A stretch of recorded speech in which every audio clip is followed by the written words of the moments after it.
Hello friends, कैसे हैं आप सब। Welcome back to another video of exotic Harshal.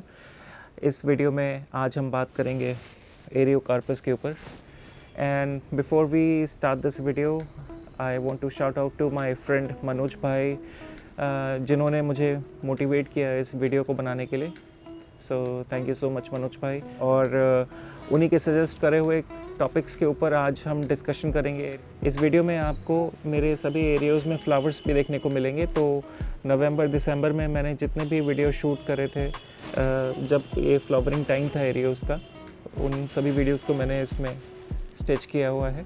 तो हम वीडियो के साथ साथ एरियाज़ के ऊपर डिस्कशन भी करते चलेंगे। आई होप आपको ये वीडियो अच्छा लगेगा, एंड तक ज़रूर देखना। वीडियो कैसा लगा कमेंट्स में ज़रूर बताना।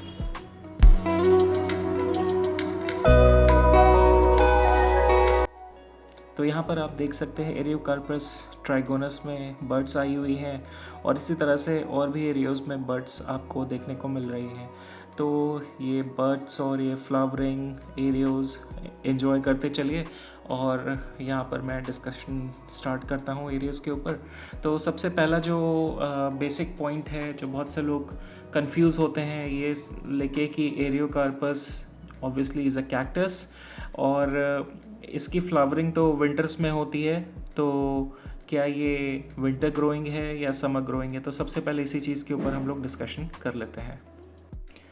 So like any other cactus, किसी भी और कैक्टस की तरह एरियोकार्पस समर ग्रोइंग कैक्टस होता है, और इसमें विंटर में फ्लावरिंग होती है, right when winter starts.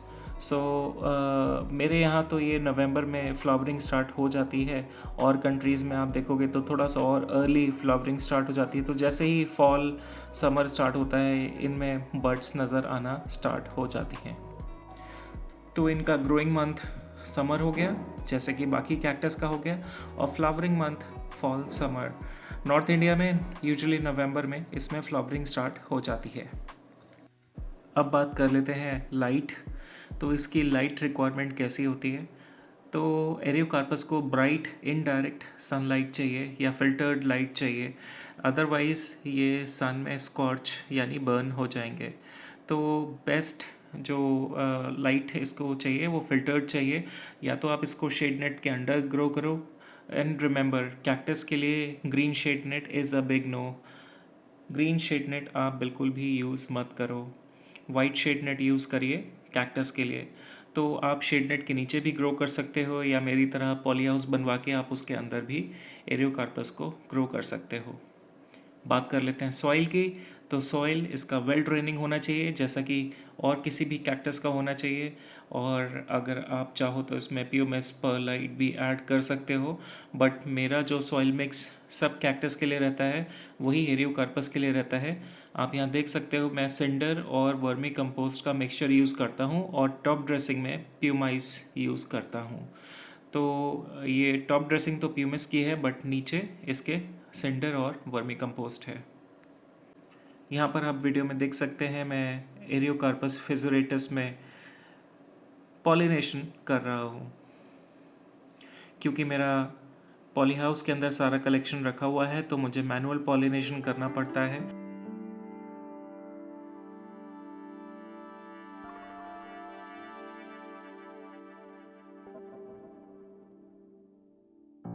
Pollination इनमें नवंबर दिसंबर में मैं स्टार्ट कर देता हूँ, और सीड्स जाके बनते हैं अप्रैल एंड में। तो अप्रैल एंड या मई के स्टार्टिंग में मैं सीड्स हार्वेस्ट करता हूँ। तो इतना टाइम लगता है सीड्स को फॉर्म होने में एरियोकार्पस में। तो अभी हमने बात करी थी ग्रोइंग सीज़न की, फ्लावरिंग टाइम की, उसके बाद हमने लाइट और सॉइल पे बात करी थी, और अब बात कर लेते हैं वाटरिंग की। वाटरिंग मैं तो जैसे बाकी कैक्टस में पानी देता हूँ वैसे ही इनमें पानी देता हूँ। मैंने एसिडिक वाटरिंग भी ट्राई करी है, और जितना पॉसिबल होता है मैं एसिडिक वाटर देता हूँ, जिसका pH 5.5 से 6 के बीच में रहता है। पानी को एसिडिफाई करने के लिए मैं विनेगर यूज़ करता हूँ, फूड ग्रेड विनेगर।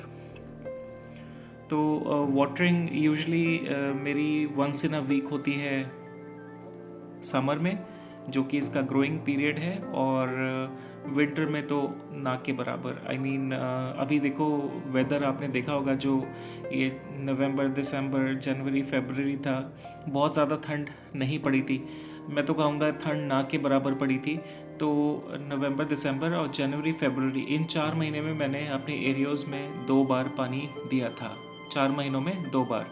और अगर अच्छे से विंटर पड़ा होता इन 4 महीनों में, बढ़िया ठंड पड़ती, तो मैं पानी बिल्कुल भी नहीं देता। इन 4 महीने लगातार धूप निकलती रही नॉर्थ इंडिया में। मेरे यहाँ पीलीभीत में, मेरे होम टाउन में तो रोज़ धूप निकलती थी, एक भी दिन फॉग नहीं पड़ा, तो मुझे इसलिए वाटरिंग करनी पड़ी। अदरवाइज़ जैसा कि आप पढ़ोगे इंटरनेट पे, वहाँ पर यही बोला जाता है कि ये विंटर्स में डॉर्मेंट हो जाते हैं। सही बात है, विंटर में डॉर्मेंट हो जाते हैं, लेकिन हमारे यहाँ तो अभी ग्लोबल वार्मिंग की वजह से उतना विंटर पड़ता ही नहीं है। इन माय ओपिनियन ये पूरी तरह से डॉर्मेंट होते ही नहीं है नॉर्थ इंडिया में। पिछले कुछ सालों से मैंने भी ऑब्ज़र्व किया है कि पूरी तरह से डॉर्मेंट नहीं होते हैं। अब इसमें क्या ही कर सकते हैं। तो चलिए, वाटरिंग के ऊपर डिस्कशन हो गया, और अब फ्लावरिंग के बारे में बात कर लेते हैं। बहुत से लोग एरियोस ग्रो करते हैं और बोलते हैं कि फ्लावरिंग नहीं आती है इस तरह से। तो इसके लिए देखिए 2 फैक्टर्स हैं, मैं बताना चाहूँगा। एक तो ये कि देखिए विंटर्स भी बहुत ज़रूरी हैं, प्लांट को डॉर्मेंट होना भी ज़रूरी है अच्छी फ्लावरिंग के लिए। तो विंटर्स तो ज़रूरी है ही। उसके अलावा फर्टिलाइज़र की अगर मैं बात करूँ तो 0, 52, 34 NPK मैं साल में 1 या 2 बार ही देता हूँ। इनफैक्ट ग्रोइंग पीरियड में 1 या 2 बार देता हूँ, right when they come out of dormancy, यानी कि मार्च में मैं एक बार इनको NPK देता हूँ, और नेक्स्ट सितंबर या अक्टूबर में एक बार 0, 52, 34 डाइल्यूट करके पानी के साथ मैं इनको देता हूँ।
प्रोपगेशन की बात कर लेते हैं। तो प्रोपगेट करने का जो तरीका है वो सीड से आप ग्रो करो।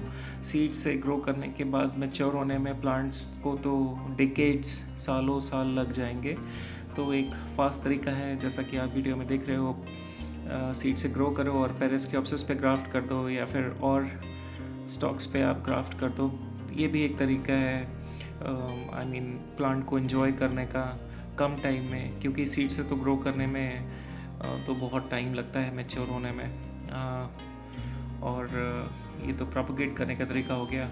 इसके अलावा जो हम लोग कुछ चैलेंजेस जो आते हैं एरियोकार्पस को ग्रो करने में, उनके ऊपर भी बात कर लेते हैं। जैसे ओवर वाटरिंग तो बिल्कुल भी नहीं करनी एरियोकार्पस में। रॉट होने का सबसे बड़ा कारण ओवर वाटरिंग ही है। एरियोकार्पस को बहुत ज़्यादा पानी नहीं चाहिए। और देखिए एक चीज़ और मैं आपको बता देता हूँ, बड़ी अच्छी बात मुझे किसी ने बताई थी कि बड़ा Ariocarpus can hold more water as compared to the smaller ones. तो जो छोटे कैक्टस होते हैं उनको ज़्यादा पानी की ज़रूरत होती है, जो बड़े कैक्टस होते हैं वो ज़्यादा पानी स्टोर कर सकते हैं अपने अंदर, इसलिए उनको ज़्यादा फ्रीक्वेंट वाटरिंग की ज़रूरत नहीं होती है। तो इस तरह से भी आप अपनी वाटरिंग को बाइफरकेट कर सकते हो। अपनी सीडलिंग्स को आप ज़्यादा फ्रीक्वेंटली पानी दे सकते हो, let's say twice in a week, और मैच्योर प्लांट्स को वंस इन अ वीक। तो ये बहुत ही अच्छी टिप और एडवाइस है मेरी तरफ से टू एनी कैक्टाई ग्रोअर, चाहे वो एरियोकार्पस हो या कोई और कैक्टाई हो गया। आप इस चीज़ को ध्यान रखिए, मैच्योर प्लांट को पानी कम चाहिए क्योंकि वो ज़्यादा पानी होल्ड कर सकता है अपने अंदर, और जो सीडलिंग्स हैं उनको उतना ही ज़्यादा पानी की ज़रूरत होती है।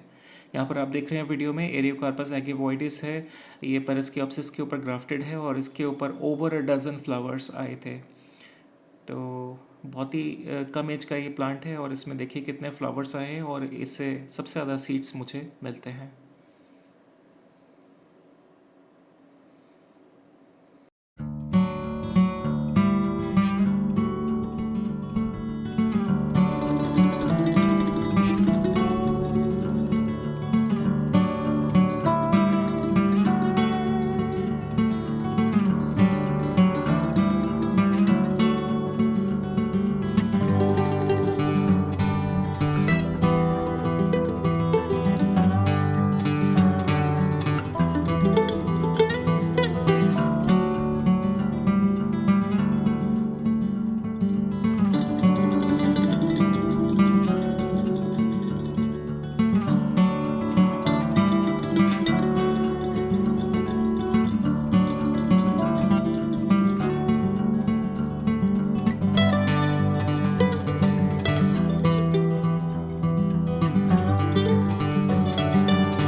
वीडियो ख़त्म करने से पहले एक पॉइंट पे मैं और कुछ कहना चाहूँगा, वो ये कि पेस्ट जैसे कि मीली बग्स हैं या स्पाइडर माइट्स हैं, इनका बहुत ध्यान रखना ज़रूरी है क्योंकि ट्यूबरक्यूल्स के बीच में अगर ये घुस जाते हैं तो वहाँ से निकालना बहुत मुश्किल होता है। इनफैक्ट निकालना तो छोड़िए, इनको डिटेक्ट कर पाना भी काफ़ी मुश्किल होता है। तो उसको तो कंट्रोल करने के लिए आप नीम ऑयल का स्प्रे या फिर टूथपिक से ट्यूबरक्यूल्स के बीच में से पेस्ट्स को निकाल सकते हो, या फिर सिस्टमिक इंसेक्टिसाइड भी दे सकते हो। लेकिन उसके अलावा जो सबसे वैल्यूबल एडवाइस मेरी तरफ से रहेगी वो ये कि कोई भी नया प्लांट आप परचेज़ करो तो उसको अच्छे से देख लो कि वो पेस्ट फ्री है या नहीं। क्योंकि मेरे प्लांट्स में एक बार ही मैंने बिना ऑब्ज़र्व करे ऐसे ही एरियोकार्पस परचेज़ किया और उसको अपने कलेक्शन में ऐड करा, और उसके अंदर पेस्ट थे, और उन पेस्ट की वजह से मेरे सारे एरियोकार्पस में इन्फेस्टेशन फैल गया था, जिसको कंट्रोल करने में मुझे 2 साल लग गए। तो और काफ़ी एरियाज़ भी मेरे उसमें ख़राब हुए, but somehow I got lucky, और मैं उन पे कंट्रोल कर पाया। बट ये आई मीन पेस्ट अगर एरियाज़ में हो गए तो उनको हटा पाना बहुत ही मुश्किल काम होता है, तो इस चीज़ का आप लोग ध्यान रखना। और आई होप आपको ये वीडियो अच्छा लगा होगा। इसमें मैंने ज़्यादा से ज़्यादा पॉइंट्स कवर करने की कोशिश की थी, और that's it. Thank you so much for watching this video. Have a great day.